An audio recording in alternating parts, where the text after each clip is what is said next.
Monsieur le Président du mouvement sunnite, Messieurs les membres du Bureau national, Messieurs les oulémas, sages et imams,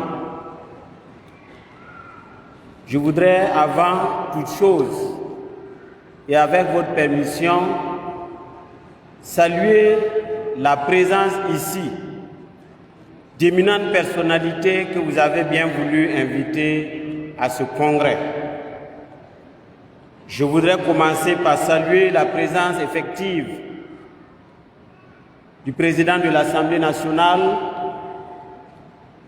Son Excellence M. Alassane Bala Sakandé, mon cher frère, du représentant du Moro Naba Bango et des chefs coutumiers ici présents, du représentant du parrain El Hadj Danguinaba, de son éminence le grand imam de la communauté musulmane, El Hadj Boubacar Sana, de représentants de la Fédération des associations islamiques du Burkina Faso et du gouverneur de la région du centre.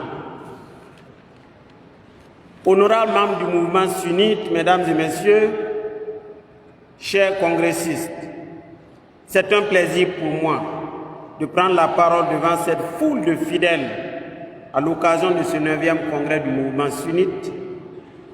Comme nous le savons tous, un congrès marque une étape importante dans la vie d'une association.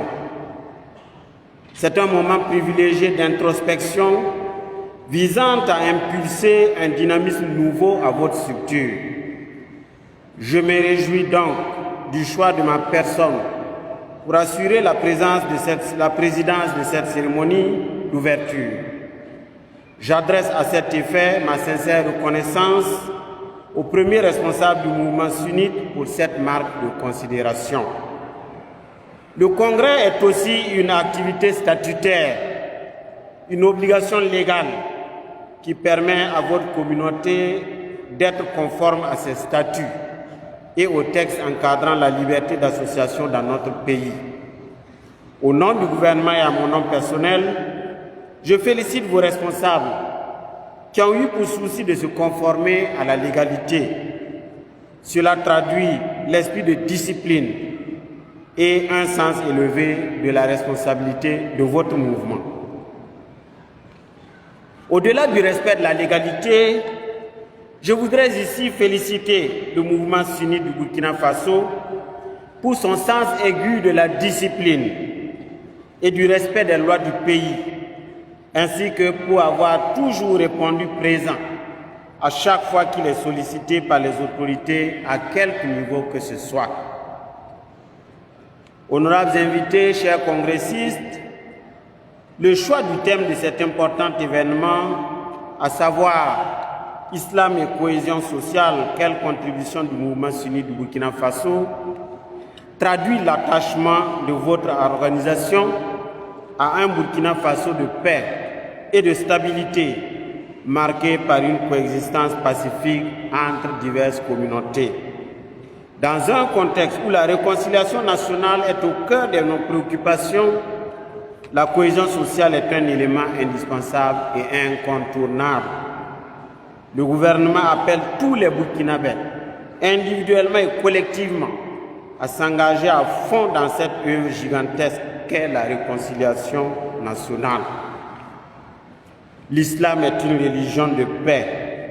Et cette assertion divine commande des actes et des œuvres qui enracinent cette paix dans la société. Le grand message que le mouvement sunnite envoie à toute la nation ici, nous l'aurons compris, est que les musulmans assument et assumeront leur rôle de faiseurs de paix et de construction de la cohésion sociale, laquelle est encore source de préoccupation au regard du contexte national. Cet engagement rencontre fortement la vision du chef de l'État, Son Excellence M. Rochmark Christian Kaboré, et du gouvernement. Pour ma part, en qualité de ministre d'État en charge des libertés et du culte, je puis affirmer que mon département porte une grande attention sur l'apport des acteurs de premier plan que sont les confessions religieuses. C'est pourquoi il était nécessaire pour nous, par ma présence, d'encourager et d'accompagner le mouvement sunnite dans sa lancée positive, d'apporter sa contribution par la réflexion à travers ce congrès, dont nous ne doutons pas que les décisions qui en sortiront l'aideront à participer davantage à l'édification de la paix et de la cohésion sociale. Je forme le vœu ardent que ce congrès, qui est un moment pour faire le bilan, un moment de prendre de nouvelles orientations et de procéder au renouvellement des organes et instances, puisse se dérouler dans l'entente fraternelle, la convivialité, le respect mutuel et la ferveur religieuse. Tout en implorant le Seigneur qu'il bénisse cette activité, je voudrais souhaiter à tous les congressistes de fructueux et riches travaux. Je vous remercie pour votre bienveillante attention.